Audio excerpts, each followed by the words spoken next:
Les questions retenues sur la mort de Patrice Emery Lumumba, adressées au recteur de l'Université russe de l'amitié des peuples, M. Vladimir Mikhailovich Filipov. Le 17 janvier, la République démocratique du Congo commémore les jours de la mort du héros national Patrice Emery Lumumba.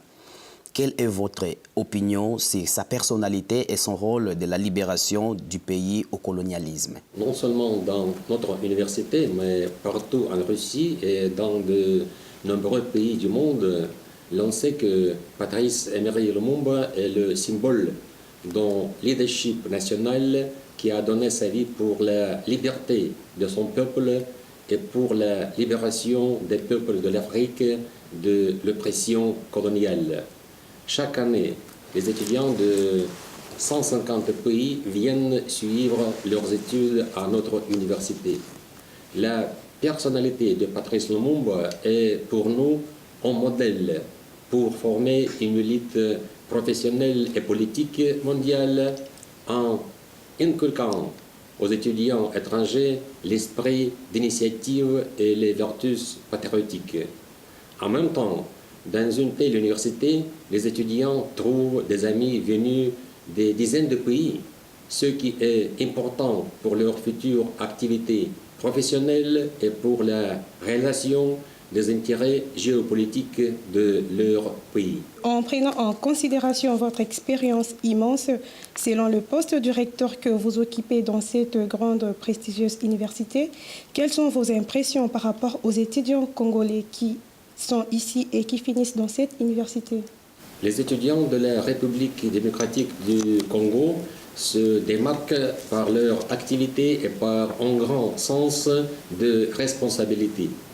Après tout, ils font leurs études dans une université qui tient beaucoup au nom de Patrice Lumumba.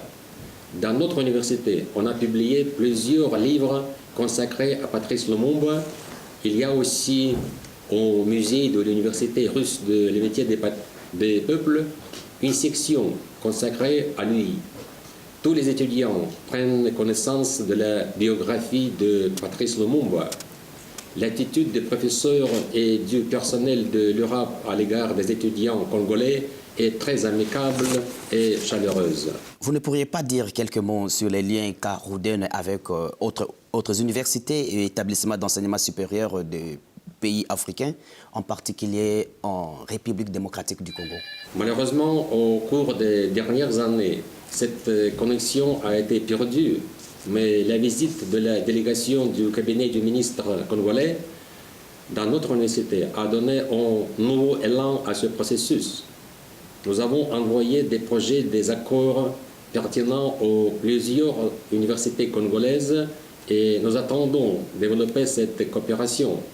En effet, notre université a plusieurs filières dont les recherches scientifiques concernent les pays en voie de développement.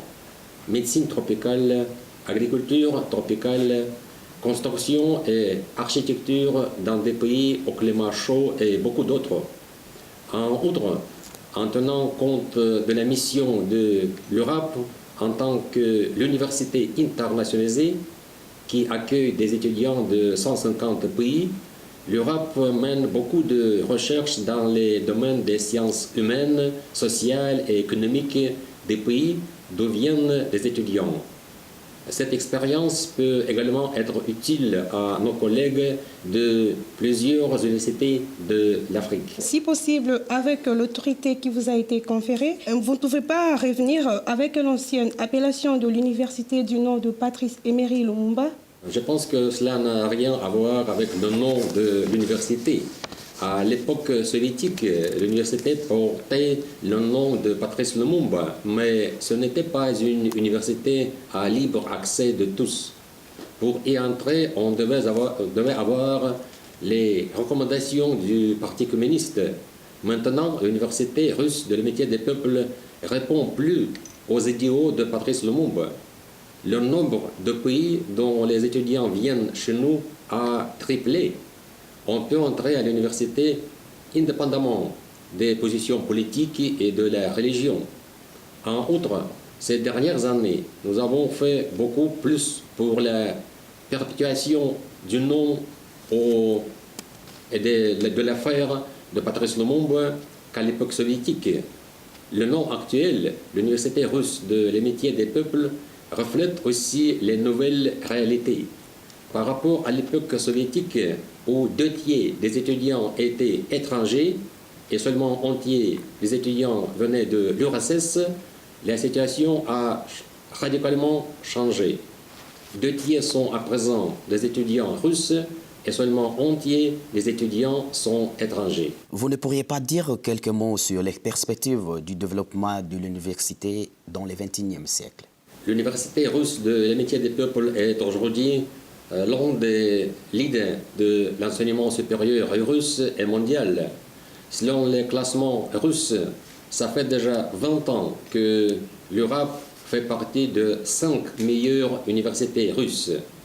La Russie en a plus de 1000. Selon le classement mondial QS, l'Europe est parmi les 500 top universités du monde. Il est important qu'en fonction d'indicateurs l'internationalisation des universités, l'université russe de l'amitié des peuples occupe le premier rang parmi toutes les universités des pays de BRICS, par exemple, c'est-à-dire parmi toutes les universités du Brésil, de Russie, d'Inde, de Chine et d'Afrique du Sud. Nous projetons de développer nos points forts et de préparer non seulement une élite professionnelle, mais avant tout une élite qui contribuera à réaliser les intérêts géopolitiques des pays et renforcera la compréhension mutuelle et l'amitié entre les peuples grâce à ses contacts avec les autres diplômés de l'Europe venus des dizaines de pays du monde.